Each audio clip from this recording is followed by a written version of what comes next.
ताज़ा तरीन वीडियोज़ के लिए चैनल को सब्सक्राइब करके बेल आइकन और ऑल नोटिफिकेशन पर क्लिक करें ताकि आपको मिले हर खबर सबसे पहले।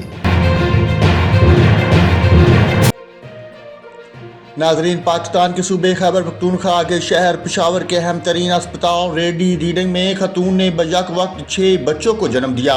लेडी रीडिंग अस्पताल के तर्जमान मोहम्मद आसिम के मुताबिक खानदान का तअल्लुक ज़िला मोहम्मद से है और खतून के यहाँ 5 फीमेल और 1 मेल बच्चे की पैदाइश हुई है, जबकि सब बच्चे और इनकी माँ खैरियत से है। अस्पताल तर्जुमान ने मजीद कहा कि नौमलूद बच्चों की पैदाइश गैनी सी वार्ड के डॉक्टर्स की ज़हनी निगरानी में हुई और नौमलूद बच्चों को इस वक्त नर्सरी वार्ड में दाखिल किया गया है ताकि इनकी सेहत के बारे में तफसीली मालूमात हासिल की जा सके। नाजरीन, वाज़ेह रहे कि HR गैनी वार्ड सूबे का सबसे बड़ा और जदीद यूनिट है जिसमें रोज़ाना की बुनियाद पर तकरीबन 70 बच्चों की पैदाइश होती है। इससे कबल सुबह खैबर पख्तूनख्वा के ही शहर एबटाबाद में निजी अस्पताल में भी खतून के यहाँ बजाक वक्त 7 बच्चों की पैदाइश हुई थी।